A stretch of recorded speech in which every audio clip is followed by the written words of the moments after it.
and it has to do with the lithium agreement, its exploration in Ghana. The minority, again, adopting a stance on this matter. We'll be getting into the intricacies of that, but let me also announce that we have joining the conversation Dr. Steve Manteao. He is co-chair, Ghana Extractive Industry Transparency Initiative. Dr. Manteao, good morning to you, sir. Good morning, and my warm regards to your viewers and listeners. All right. So we also have Dr. John Osai-Kwapong joining the conversation. I will now look to introduce our next guest as well on this beat. I'll get back to that shortly. But let me start with you, Dr. Steve Manteao, on this development. Lithium exploration in Ghana. That has been the latest matter that Parliament has been sharing its thoughts, its concerns on. But for you, the antecedents that have come to the fore before this, are we ready for this as it is now in Parliament? What is your take? Well, we better be ready because research continues to focus attention on alternatives to lithium and other rare earth minerals that can be used for the purposes of manufacturing power storage facilities are quite intense these days. And so if we don't hurry up, our lithium will become worthless. And I get the point you're making. Some have said that, the prices of lithium are falling already. And if you hold on to it for too long, you may get nothing out of it in the end. Exactly. Let me also, were you saying something, Dr. Manteao? No, I was just endorsing the point you made about falling prices, which for me becomes the reason why we should not be too sentimental about discussions around lithium. Let me be quick to add, though, that Zimbabwe is Africa's leading producer of lithium. And the value of its annual production is about $240, $250 million. Ghana is Africa's leading producer of gold. In a year, our gold enters in excess of $1 billion, sometimes $2 billion. Now, question you are asking yourself, in terms of value, where would you want to focus more attention? You want to focus more attention on the mineral that has a lot of value. Right. And yet, gold producers in this country only pay 5% for their royalty. They pay just 5%. In fact, some pay 3%. So it means that we are not getting enough from our gold, which is more valuable than the lithium. And so if somebody goes to negotiate twice the fiscal term for lithium, and the law becomes the basis for comparing whether we have a good deal or not, I would say we do have a good deal, because if you look at the fiscal terms in Act 703, we've gone over and above all of them. And for me, if we don't think we have a good deal, then we must change the law, because the law stipulates far, far less than we got from this lithium deal. Right. Dr. Manteao, thanks for those initial thoughts. Let me also bring into the conversation Professor David Dodu-Ahen. He is Director, Institute of Applied Science and Technology at the University of Ghana. Prof, good morning. Good morning. It's good to have you. Good morning to the listeners. Right. Yes, thank you very much. Your initial take on Ghana exploring lithium, before we delve into the parliamentary process and what has happened so far. What's your take? I believe this is very important part of our natural resource that we are exploring, and it is good for the country, especially when we are looking at the renewables and looking at energy storage systems and looking at electric vehicles, which is the backbone. Lithium is one of the greatest minerals that is powering this transition into electric vehicles. When we take electric vehicles, we are looking at the batteries that make these ones very possible. So once we have such a resource that we can make use in-house, I think this is really good for the country, and we should really look at it and exploit it and take very good advantage of it. Possibly we can even become a hub for battery research and for battery production across the sub-region. For you, Dr. Osai Kwapong, your take would be, before we delve into Parliament?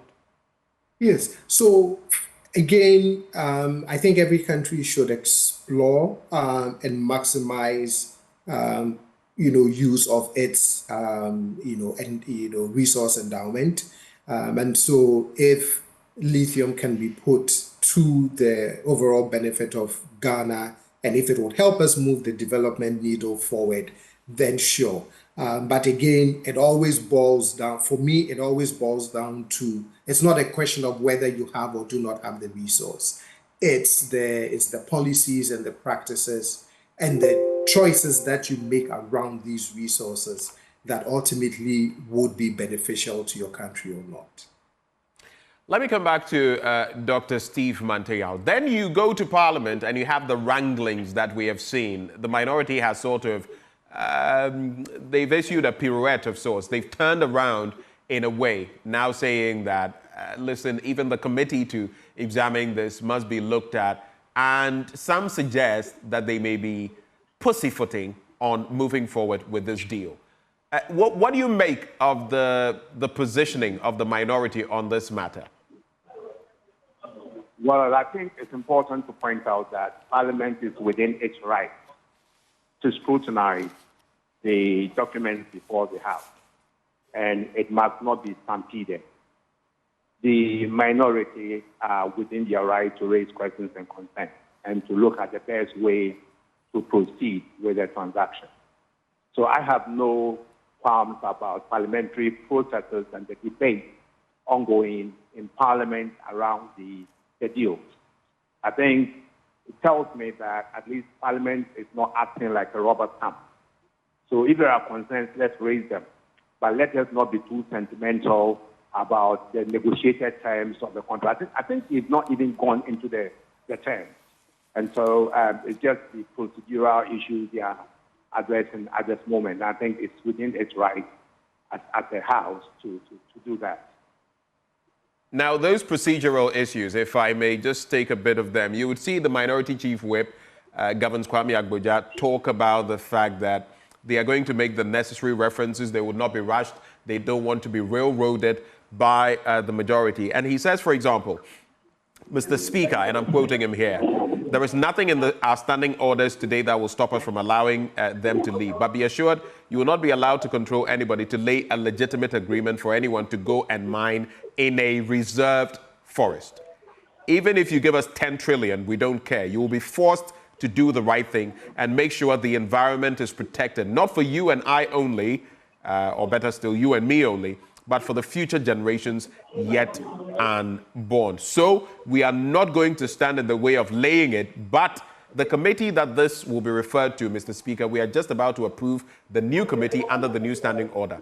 People have been attempting for this to be referred to a joint committee. You talk about the processes and procedures of Parliament.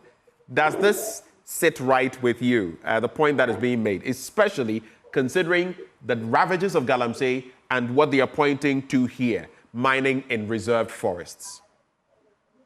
Yeah, they do fit pretty well with me. I must say that the work of Parliament is to safeguard the national interest in transactions of this nature.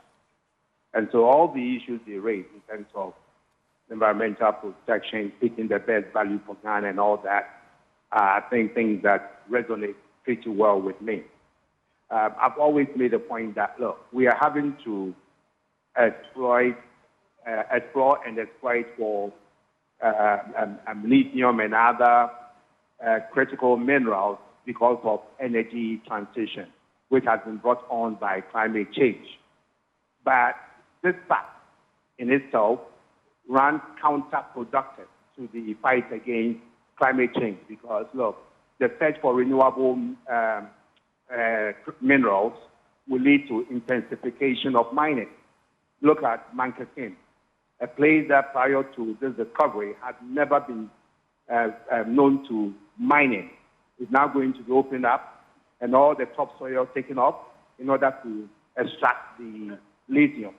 We need to be very careful how we go about this. And so the environmental safeguard that the Honorable raises, for me, sounds pretty well, that we need to be focused and we need to ensure that we do not take the resource at all costs. It does not mean that we should not take the resource. We can take the resource and we should take it, but let's ensure that we take it in a manner that does not harm the environment. For you, Prof, is this grounded in proper reasoning, especially when you consider the bit about forest reserves, but also the angle raised by Governor Kwame Agboja that let's not refer it to what is now the erstwhile Committee on Mines and Energy. That no longer exists. It's now been separated. How does that sit with you? Yeah, I think it's good to have a more sharper focus on our natural resources and how we manage these. Look, all over the world, every country develops on the basis of its resource, be it the human resource, be it the natural resource of that country. Ours is natural resources, but because we commingled it with other issues like energy and the rest, doesn't give us a very good focus. Now, if you have a committee that focuses exclusively on natural resources, then I expect much more from that committee. And I think that it is time we can use this as a test case for how good a job that committee does on the ratification of this particular lithium agreement. Dr. Osai-Kwapong?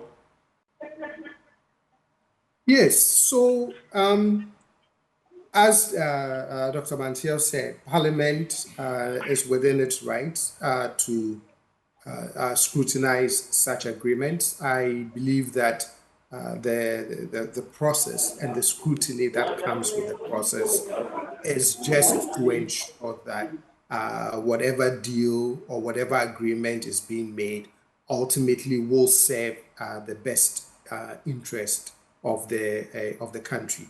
But at the same time, you also want to make sure that the legitimacy of some of the concerns that are being raised does not sort of cross over into the point I was making earlier on about the shake-up in Parliament, which is you don't want minority concerns in as legitimate as they are to cross over into becoming, quote unquote, a stumbling block, right? You don't want the process to be used in such a way that it doesn't allow the smooth process to go on. But again, ultimately, you just hope that some of the process would be done in such a way that whatever concerns are raised would be addressed, because ultimately you do want a deal that serves the best interest of the country.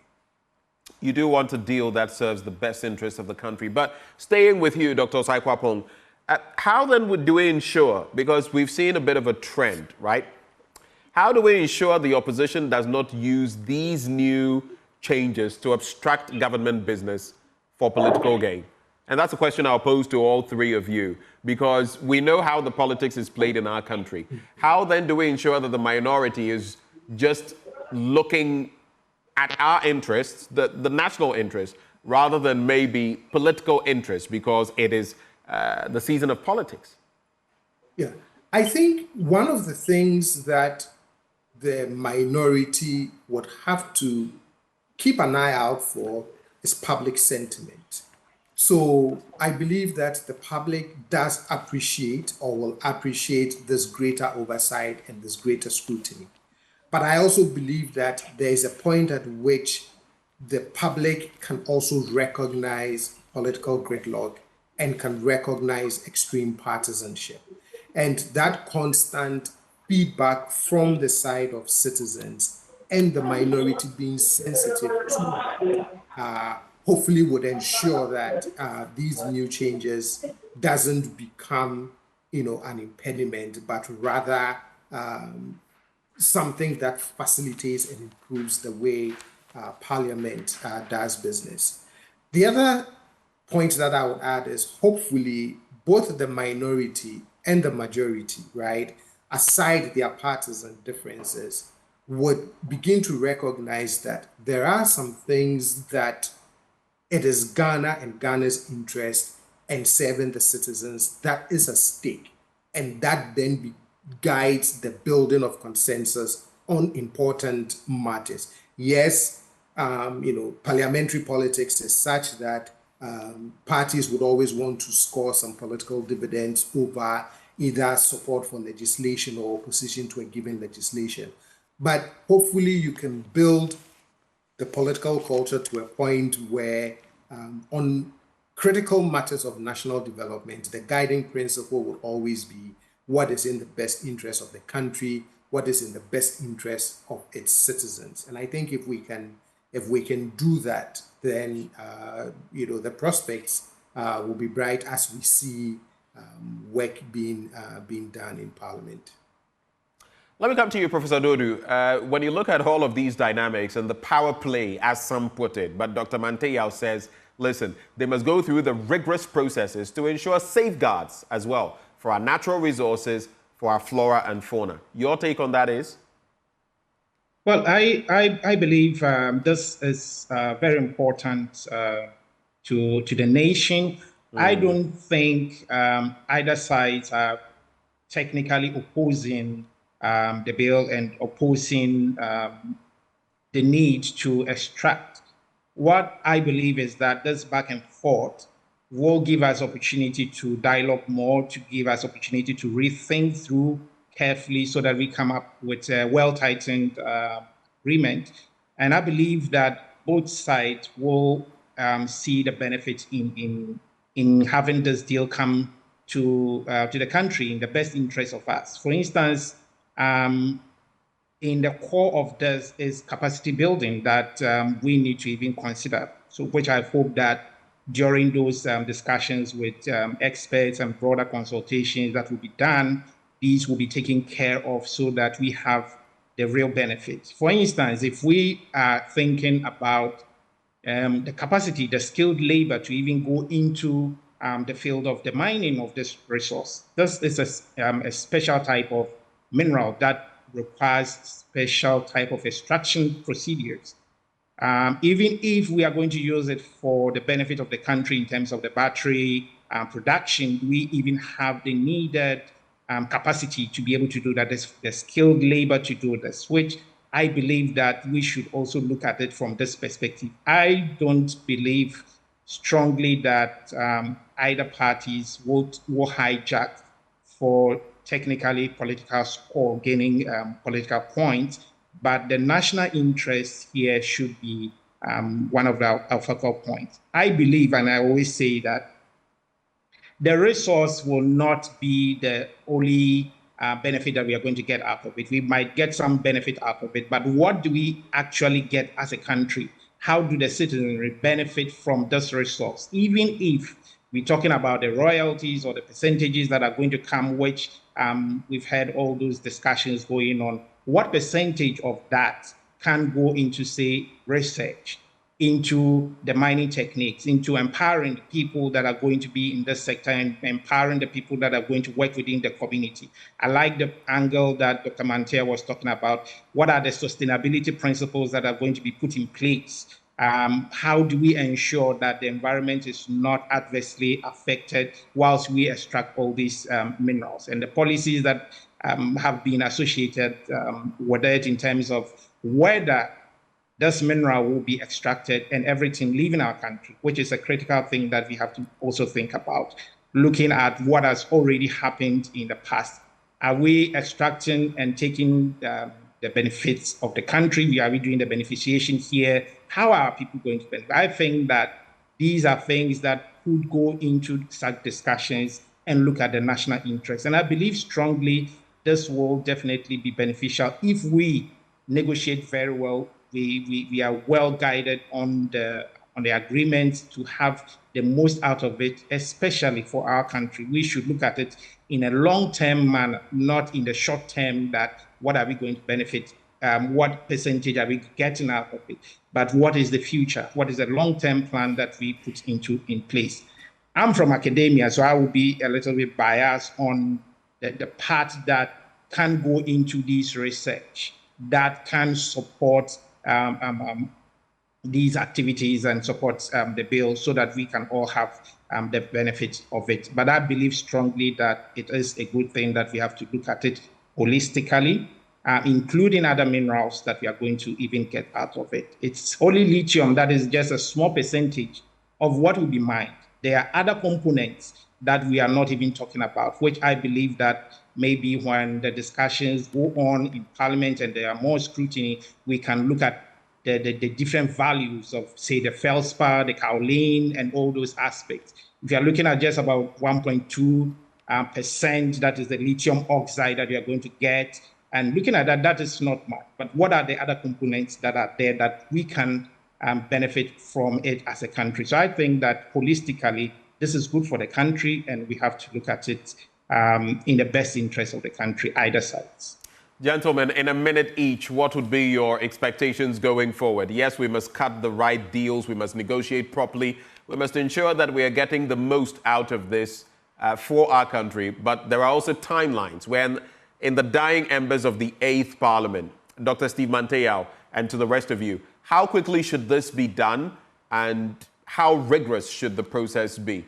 Timelines, final words. Dr. Steve Manteyao, I'll start with you.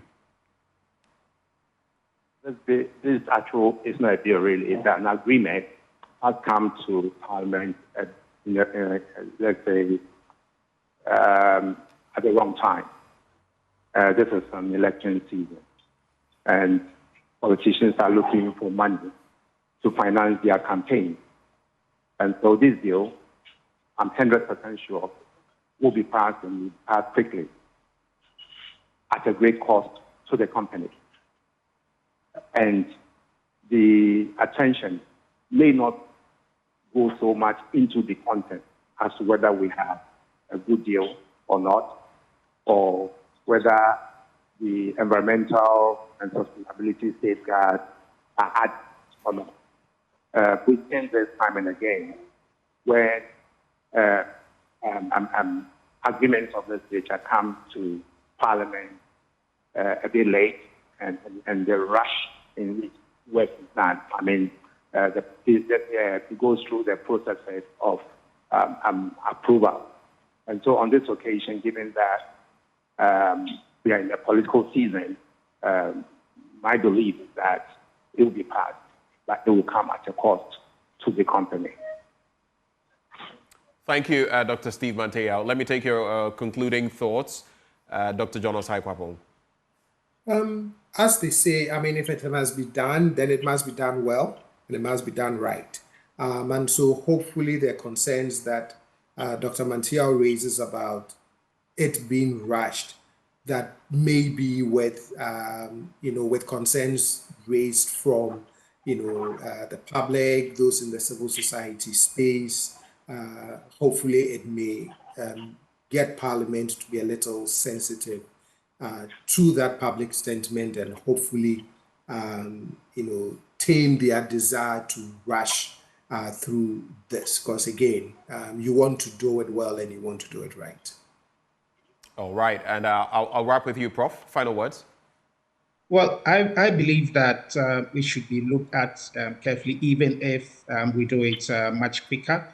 It's already an agreement that has been signed, and Parliament has to do ratification. I think that we should look at it holistically, as I said, and look at the benefits that will be in there. If the agreement didn't capture some points, can we modify? Can we have some addendum that would be to the benefit of the citizenry, that would be to the benefit of the nation? But certainly, I think it's a good thing, the extraction. Thank you, Prof. Thank you, gentlemen.